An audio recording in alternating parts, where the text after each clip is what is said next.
Programme میں اب گفتگو ہوگی ان خزانوں کی جس کا ذکر امریکی صدر ڈونلڈ ٹرمپ نے اپنی ٹویٹ میں کیا ہے، جو خزانے ہیں تیل سے بھرے ہوئے، جن کا پاکستان کافی وقت سے منتظر ہے۔ اور اس گفتگو کا آغاز ارباب صاحب آپ کی طرف سے کرتا ہوں۔ آج امریکہ نے پہلے تو انڈیا کے اوپر 25% ٹیکس لگایا، اور اب امریکہ نے اعلان کر دیا کہ پاکستان کے ساتھ ڈیل فائنل ہو گئی ہے۔ ہم پاکستان کے اندر جو تیل کے بہت بڑے میسو ذخائر ہیں ان کی ڈیولپمنٹ اور ایکسپلوریشن میں ساتھ کام کریں گے، اس سے فائدہ اٹھائیں گے۔ سر، عمران خان کی حکومت میں بھی کہا گیا تھا کہ پاکستان نے بہت بڑے تیل کے ذخائر ڈھونڈے ہیں، پاکستان کو بڑا فائدہ ہونے والا ہے۔ ہمیشہ سنتے ہی ہیں، ہوتا کچھ نہیں ہے۔ اور پھر پاکستانی سوچتا ہے ارباب صاحب کہ اگر ہمارے پاس اتنے تیل اور گیس کے ذخائر ہیں تو ہم باہر سے کیوں منگاتے رہتے ہیں؟ اپنا تیل، اپنی گیس کیوں نہیں استعمال کرتے ہیں؟ ارباب صاحب کیا جواب دیں گے، کیا کہنا پسند کریں گے؟ دیکھیے، جہاں تک عمران خان صاحب کی حکومت کا تعلق ہے تو وہ 3.5 سال جو تھے، تو میرے خیال میں اس پر تو ہمیں بحث ہی نہیں کرنا چاہیے، کہ کیونکہ اس وقت تو ملک بالکل تباہی کے دہانے پر کھڑا تھا اور ملک تقریباً دیوالیہ ہو چکا تھا۔ اگر اس وقت دیکھیں پاکستان لیگ نون جو اتحادی جماعتیں تھی، تو انہوں نے اپنی سیاست کی قربانی دے کر اس وقت وہ گورنمنٹ سنبھالی۔ اب میرے سوال پہ آئے نا سر پلیز۔ سوال یہ ہے کہ امریکہ کا جو وہ ہے نا، کہ یہ انہوں نے بالکل آج یہ بیانات میں نے بھی پڑھے ہیں، دیکھے بھی ہیں، کہ ان کی بات بالکل صحیح ہے کہ پاکستان کے ساتھ ذخائر بہت زیادہ ہے اور اس پر ابھی کام سیریسلی شروع ہو چکا ہے۔ تو ہمارے پاس بالکل گیس بھی بہت زیادہ ہے، اس میں کوئی شک شبہ نہیں ہے۔ ہمارے ساتھ تیل کے ذخائر بھی بہت زیادہ ہے اور وہ ابھی نکل رہے ہیں۔ یہ شہباز شریف صاحب کی حکومت کو، پاکستان مسلم لیگ نون کی حکومت کو خراج تحسین پیش کرنا چاہیے کہ یہ تمام ذخائر اب کام آئیں گے، یہ ملک کے لیے فائدہ مند ثابت ہوں گے، سود مند ثابت ہوں گے۔ اور امریکہ بالکل اس میں ہمارے ساتھ مکمل تعاون کر رہا ہے۔ اور جس طرح کے امریکن کے صدر ٹرمپ کا وہ بیان بھی سب آپ نے بھی پڑھا ہوگا، ہم نے بھی دیکھا ہے کہ ہم یہ کریں گے کہ ہندوستان بھی ہم سے تیل خریدے گا۔ تو یہ پاکستان کی بہت بڑی اچیومنٹ ہے اور یہ ہماری بہت بڑی کامیابی ہے۔ ٹھیک ہے سر۔ اچھا، یہ آوان صاحب، آپ کی نظر میں پاکستان کی زمین کے اندر جو خزانے ہیں وہ پاکستانیوں کے نصیب میں کب آئیں گے سر؟ دیکھیں، میں سب سے پہلی بات تو یہ ہے کہ پاکستان کے جو خزانے ہیں وہ ہم نے کسی کے کبھی حوالے نہیں کیے، اور یہ پاکستان کی آپ یوں سمجھ لیں کہ ہماری خوش نصیبی ہے کہ اس وقت جو ہے جس طریقے سے ہم نے دہشت گردی کے خلاف ہماری فورسز نے، ہماری عوام نے جو جس طریقے سے جان لڑا کر، جانوں کے نذرانے دے کے دہشت گردی پہ قابو پانے کی طرف ہم رواں دواں ہیں، تو تقریباً عالمی فورم سے تمام لوگ جو ہیں ہمارے ساتھ بزنس کرنا چاہتے ہیں، ہمارے ساتھ آپ نے روابط جو ہیں بحال رکھنا چاہتے ہیں، ہمارے ساتھ جو ہے، میں نے کہا کہ دیکھیں نا، امریکہ کا بھی جو کہ یوکرین میں آپ کو پتہ ہے کہ خالی معدنیات کی وجہ سے وہاں پہ جا رہا تھا، آج وہ جو ہے یہاں پہ آئل ایکسپلور کرنے کے لیے پاکستان کی طرف رواں دواں تبھی ہے کہ انہیں پتہ ہے کہ یہ قوم اس طریقے سے چٹان کی طریقے سے کھڑی ہے کہ اپنی زبان کے اوپر بھی کھڑے ہوگی، ہمیں پروٹیکٹ بھی کرے گی۔ تو یہاں پہ وہ آئل آ کے اگر ایکسپلور کریں گے تو میں سمجھتا ہوں ہمارے یہ بیانیے کی جیت ہے، ہماری ملک اور قوم کی جیت ہے، اور ہمارے مخالفین جو ہیں ان کے سینے کے اوپر ایک قسم کا جو ہے رگڑا ہے۔ بالکل ٹھیک سر۔ احمد اویس صاحب، یور کلوزنگ کمنٹس۔ آپ کیونکہ پاکستانی کہتے ہیں کہ یہ تیل اور گیس کے ذخائر ایسے ہیں کہ ہاتھ کو آیا پر منہ کو نہ لگا، یہ منہ کو کب لگیں گے پاکستانیوں کے سر؟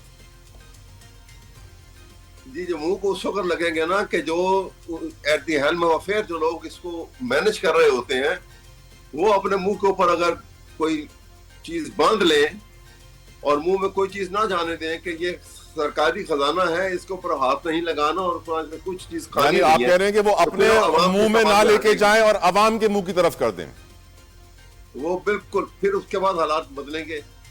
جب تک یہ نہیں ہوگا تو یہ سلسلہ تو اسی طرح سے چلتا رہے گا، اور یہ ہمیں سوچ لینا چاہیے۔ آپ دیکھیے نا، اور دوسری بات یہ ہے کہ دیکھیے یہ خزانے بنیں گے نا، اس سے اسٹیٹ کنسٹرکشن ہوگی، لیکن ہمیں ضرورت ہے ساتھ ہی ساتھ نیشنل کنسٹرکشن کی، قوم کو تیار کرنے کی، اس نظریے کے مطابق جس نظریے پہ پاکستان بنا تھا۔ جب تک قوم تیار نہیں ہوگی، ہم سارے ہمارے جو خزانے جو ہیں ہم لوٹاتے چلے جائیں گے۔ ابھی لوٹ رہے ہیں لوگ، ابھی اپنے لوٹ رہے ہیں، پھر باہر کے بھی لوٹنے لگیں گے۔ ابھی دیکھیں نا، دونوں بھائی امیر ہو گئے، یہ ملک غریب ہو گیا۔ آپ اندازہ لگائیں، آپ کے پچھلے کچھ سالوں میں دیکھ لیں، یہ جب تک یہ اس صورت سے باہر نہیں نکلیں گے ہم کیسے ٹھیک ہوں گے؟ ویل کم بیک ٹو آوان صاحب. احمد اویس صاحب بات آوان صاحب کر رہے تھے نا کہ پولیٹیکل. جی آوان صاحب از بیک. آوان صاحب از بیک. پلیز کنٹینیو آوان صاحب پلیز. جناب تو جناب میرا جناب جتوئی صاحب میرا جناب جتوئی صاحب وہیں سے شروع کروں یا دوبارہ آپ پولیٹیکل وکٹمائزیشن سب کے ساتھ ہوئی آپ کہہ رہے تھے؟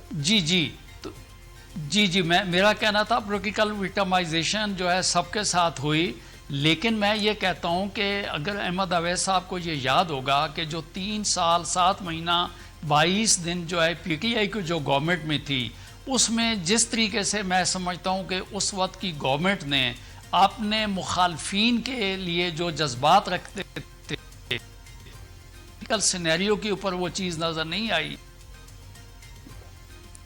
بالکل ٹھیک. یعنی آوان صاحب وہی کہہ رہے ہیں کہ جب پی ٹی آئی کی گورنمنٹ تھی تو 3.5 سال میں انہوں نے بھی یہی کیا تھا، انہوں نے بھی انتقامی سیاست کو پروان چڑھایا تھا. احمد اویس صاحب آپ نے جو بویا ہے حکومت میں رہتے ہوئے وہی کاٹ رہے ہیں اس وقت جیل میں رہتے ہوئے عمران خان صاحب. اگر مجھے اجازت دیں گے دو لفظ کہنے کی. جی احمد صاحب. دیکھیے شاہد صاحب جو ہے ماشاءاللہ بہت محترم ہے، بہت محترم. چند لوگ جن کی بہت عزت ہے ان میں سے یہ ایک ہے. بے شک. یہ دیکھیے میں نے ہسٹری کے پرسپیکٹو میں بات کی تھی، اس میں کوئی ڈاؤٹ نہیں ہے، کسی کی لکھی ہوئی ہسٹری پڑھ لیجئے کہ پاکستان کے بنانے میں اگر کسی قوم کا اگر کسی کا کنٹریبیوشن تھا تو بنگالیوں کا تھا، سب سے بڑا کنٹریبیوشن وداؤٹ اے ڈاؤٹ. اس میں کوئی شک نہیں ہے. قائد اعظم کی وہ جو ڈائریکٹ ایکشن کی کال کے اوپر جو کلکتہ شہر کے اندر بنگالیوں نے مسلمانوں نے جو حال کیا تھا کانگریس کا، آپ اس کو وہ انمٹ ہے، تاریخ کے وہ سطور مٹائے نہیں جا سکتے. وہ سر دوسری بار بھی آزادی لینے میں کامیاب ہو گئے ہیں، وہ تو دوبارہ انہوں نے حسین واجد سے آزادی لے لی. یہی بتانے لگا ہوں.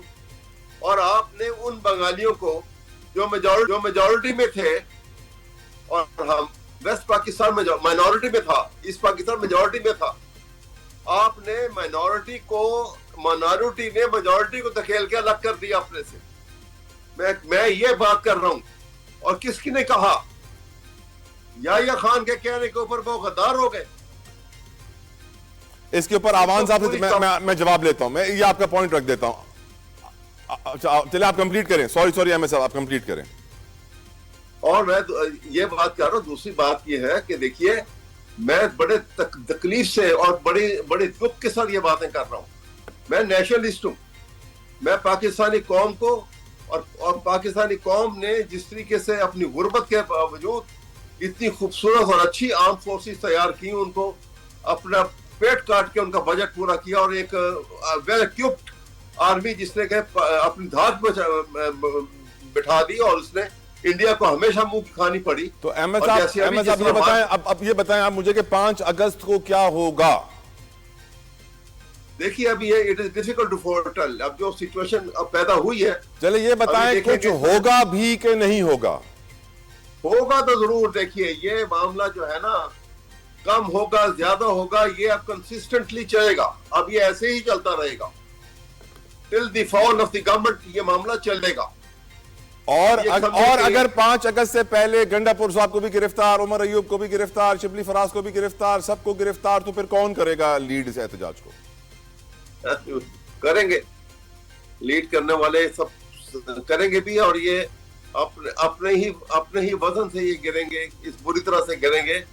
کیونکہ جو کچھ ہو رہا ہے یہ ایسا ہسٹری میں آپ کھول کے دیکھیں تو اس طرح سے نظام کبھی کسی حکومت کا کسی ملک کا نظام چلا نہیں ہے. ظلم کے بنائے ہوئے نظام جو ہے بری طرح سے وہ کچلے گئے ہیں، اور ہسٹری نے بڑے برے ناموں سے ان کو یاد رکھا ہے. یہ بھی اسی میں جا رہے ہیں، اسی لائن پہ چل رہے ہیں. یہ خطرناک ترین صورتحال پیدا کر رہے ہیں، جس سے ایک سوسائٹی فری فار. آپ نے دیکھا کہ اسلام آباد کے اندر جو ہے جرگہ بیٹھ رہے ہیں، اور اس کے بعد پھر ایک اور جرگے نے ایک اور قتل کر دیا. لوگ قانون اپنے ہاتھ میں لے رہے ہیں، اس لیے قانون ختم ہو گیا. جب عدالتیں کمزور پڑ جاتی ہیں تو قانون کی بندش بھی ختم ہو جاتی ہے. یہ اس خطرناک صورتحال سے ملک دوچار ہے اس وقت. بالکل. اور یہ آپ کو یہ اس دور میں ہو رہا ہے. آپ ہسٹری اٹھا کے دیکھ لیجیے کہ شہباز شریف جب پہلی دفعہ چیف منسٹر پنجاب بنے تھے تو پاکستان کی تاریخ میں پہلی دفعہ ایکسٹرا جوڈیشل کلنگ کا نظام شروع ہوا تھا.